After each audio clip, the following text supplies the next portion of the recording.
ابھی ہم first floor پر پہنچے ہی تھے کہ بانو آنٹی کا گیٹ کھلا اور روشانی کسی کام سے باہر آئی۔ اس سے پہلے کہ میں برابر کھڑے دوپہر کو آہستگی سے متوجہ کر کے بتاتی کہ یہ ہے وہ روشانی جس کا میں تمہیں بتا رہی تھی، مگر ہوا کچھ اور۔ دونوں ہی ایک دوسرے کو دیکھ کر ٹھٹک سے گئے۔ روشانی کی آنکھوں میں اس وقت ہلکی سی نمی چمکی تھی، جبکہ زبیر کے چہرے پر عجیب کرب سا تھا۔ وہ تیزی سے سیڑھیاں اتر گیا اور میں حقودک اس کو یوں جاتا دیکھتی رہی۔ روشانی بھی اجلت میں واپس چلی گئی تھی۔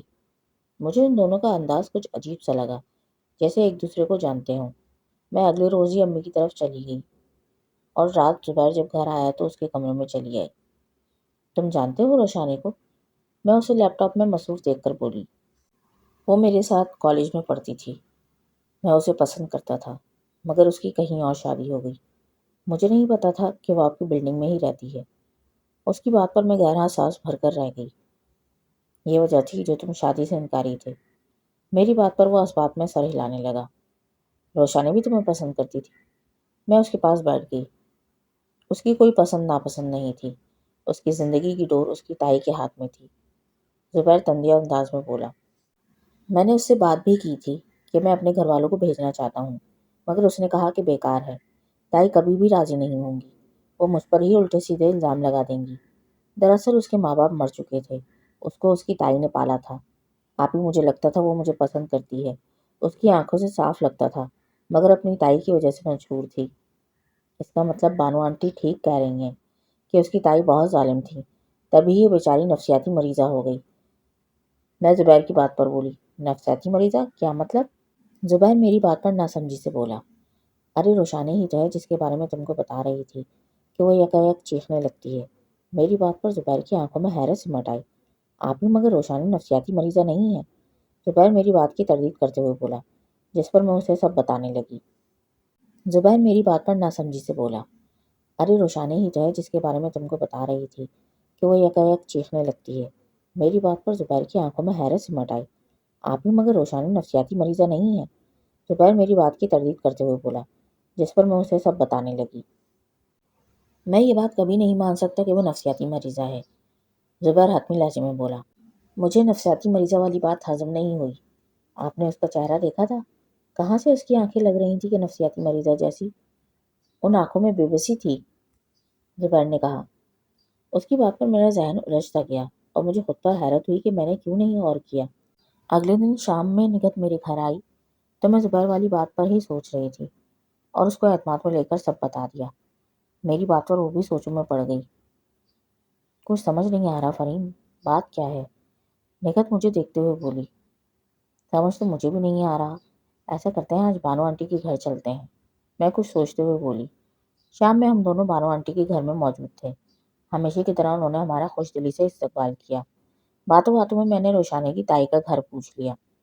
جب میں اور نگہت واپس آ رہے تھے تو میری نظر روشانی پر پڑی، جو ڈری سہمی سی کھڑی ہمیں ہی دیکھ رہی تھی۔ مجھے زبیر کی بات یاد آ گئی۔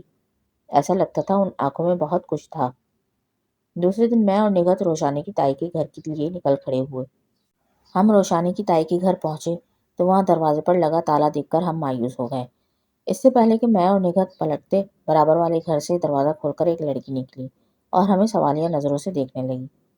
جی ہم روشانی کی بلڈنگ سے آئے تھے۔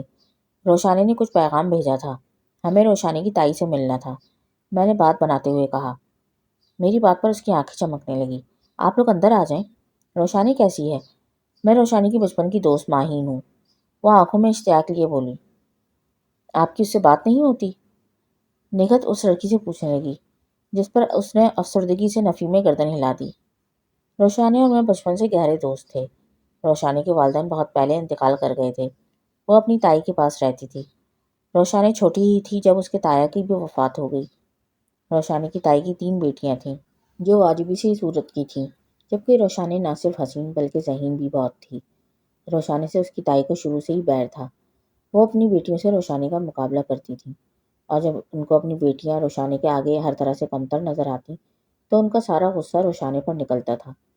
روشانی چونکہ بے حد ذہین تھی، اس کے پاس ٹیوشن لینے بچے آتے تھے جن سے وہ اپنی پڑھائی کا خرچہ اٹھاتی تھی۔ روشانی بچپن سے بلیوں سے ڈرا کرتی تھی۔ اس کی تائی اور ان کی بیٹیاں اس کو بلی سے ڈرا کر اپنے سب کام کروایا کرتی تھیں۔ مجھے بہت نفرت محسوس ہوتی تھی۔ روشانی کی تائی سے اور ان کی بیٹیوں سے، مگر ہم کچھ بھی کرنے سے قاصر تھے۔ اور یہ بلی والی بات بھی صرف میں جانتی تھی، کیونکہ میں نے یہ سب خود ایک دو بار اپنی آنکھوں سے دیکھا تھا۔ مجھے روشانی نے کسی کو بتانے سے منع کر دیا تھا۔ وہ بولتے بولتے رونے لگی، آنکھیں نم ہو گئیں۔ اسے ڈر تھا کہ کہیں اس کی تائی اس کو گھر سے نہ نکال دیں۔ اس کے پاس کوئی اور ٹھکانہ بھی نہ تھا۔ اس کی آنکھوں کی بے بسی مجھے اندر تک رلا دیتی تھی، مگر میں بھی بے بس تھی، کیونکہ میں جانتی تھی کہ اس کی تائی بہت جھگڑالو اور شاطر ہیں۔ ابھی وہ تعلیم سے فارغ ہی ہوئی تھی کہ اس کا رشتہ طلال نام کے لڑکے سے آ گیا۔ جس دن روشانی کی بات پکی ہوئی میں وہیں موجود تھی۔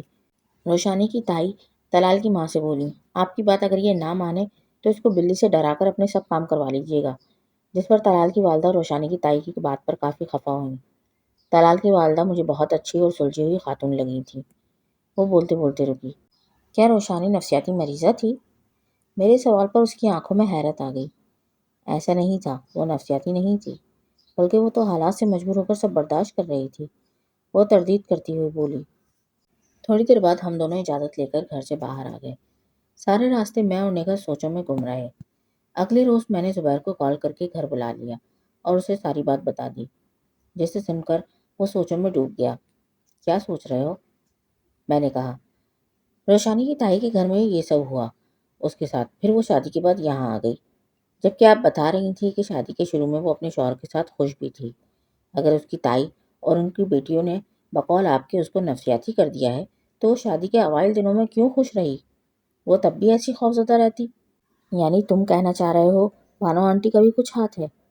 میں اس کی بات کا مطلب اخذ کرتے ہوئے بولی، جی میں یہی سوچ رہا ہوں۔ زبیر میری بات پر اس بات میں سر ہلانے لگا۔ میں تمہاری ہر بات مان سکتی ہوں، بانو آنٹی والی نہیں۔ میں ناراضگی سے بولی، بعض اوقات ہماری آنکھیں جو دیکھ رہی ہوتی ہیں ایسا ہوتا نہیں ہے۔ وہ میری بات پر بولا، پھر ٹیبل سے اپنی چابیاں اٹھا کر بولا، اچھا میں چلتا ہوں، رات مجھے پک کر لینا، تبریز آفس کے سلسلے میں شہر سے باہر گئے ہوئے ہیں، ان کو آنے میں 3 دن لگیں گے، میں امی کے یہاں ہی رکوں گی۔ ٹھیک ہے، رات میں آپ کو لے لوں گا، وہ کہتے ہوئے چلا گیا۔ اتنی اچھی اور نیک خاتون ہے بانو آنٹی، کچھ نہیں تو ان پر ہی شک کرنے لگا زبیر۔ رات وہ آیا تو میں تیار تھی، میں آج آپ کے ہاں رکوں گا۔ اس کی بات پر مجھے حیرت ہوئی، کیونکہ وہ کبھی بھی میرے گھر رکا نہیں تھا۔ رات بچوں کو سلانے کے بعد میں اس کے پاس باتیں کرنے آ گئی۔ تم بار بار اپنا سیل فون کیوں دیکھ رہے ہو؟ میں نے پوچھا، کیونکہ میں دیکھ رہی تھی کہ مستقل اس کی نگاہیں سیل فون کی جانب تھیں۔ یہ تم مجھ سے بات کر رہے ہو یا سیل فون میں لگے ہو؟ میں اس کی توجہ دوسری طرف دیکھ کر برا مانتے ہوئے بولی۔ اس سے پہلے کہ وہ کچھ کہتا، اس کے سیل پر میسج کی بپ بجی، جس پر وہ کھڑا ہو گیا۔ کہاں جا رہے ہو؟ میں اس کو یوں اچانک کھڑا ہوتا دیکھ کر بولی، آپ جلدی سے نگہت باجی کو کال کریں اور کہیں کہ خالد بھائی کے ساتھ گھر سے باہر آ جائیں۔ وہ اجرت میں بولتا ہوا دروازے کی جانب بڑھا، تمہارا دماغ ٹھیک ہے؟ رات کے 12 بج رہے ہیں۔ میں اسے وقت کی نزاکت کا احساس دلاتے ہوئے بولی، آپ کال کریں، بہت ضروری ہے۔ وہ بولا، مجھے کچھ سمجھ نہیں آ رہا کہ تم چاہ کیا رہے ہو؟ میں اس کی بات پر جھنجھلاتے ہوئے بولی، آپ ہی سب بتا دوں گا، وقت ضائع نہ کریں۔ زبیر کی بات پر میں نے نگہت کو کال کر کے باہر آنے کو کہا۔ وہ خالد بھائی کے ساتھ اپنے گھر کا دروازہ کھول کر باہر آ گئی۔ ان دونوں کے چہرے پر بھی پریشانی تھی۔ زبیر نے نگہت کو خاموش رہنے کا کہا اور ہمیں اپنے پیچھے آنے کا اشارہ کیا۔ اتنے میں روشانی کی چیخ و پکار کی آوازیں بلڈنگ میں گونجنے لگیں۔ پوری بلڈنگ کو عادت ہو گئی تھی، اس لیے کوئی بھی نہ نکلا۔ ہم چاروں آہستہ سے بانو آنٹی کے دروازے تک پہنچے، جہاں سے اس کے چلانے کی آواز آ رہی تھی۔ طلال کے کمرے کی کھڑکی بلڈنگ کی سیڑھی کی جانب کھلتی تھی، مگر وہ ہمیشہ بند رہتی تھی۔ آج میری نگاہ پڑی تو وہ کھڑکی ہلکی سی کھلی ہوئی تھی۔ ہم سب کمرے کا منظر صاف دیکھ سکتے تھے۔ روشانی کمرے میں کبھی ادھر کبھی ادھر بھاگ رہی تھی اور بانو آنٹی کے ہاتھ میں بلی تھی، جس کو وہ روشانی کی جانب پھینک رہی تھی، جس پر روشانی چیختی ہوئی ادھر ادھر بھاگ رہی تھی اور کبھی ہاتھوں میں چہرہ چھپا کر رو رہی تھی۔ طلال سامنے صوفے پر بیٹھا تماشا دیکھ رہا تھا، جبکہ ایک کونے میں کھڑی رائمہ اپنے منہ پر ہاتھ رکھے ہنستی چلی جا رہی تھی۔ یہ سب میری برداشت سے باہر ہو گیا۔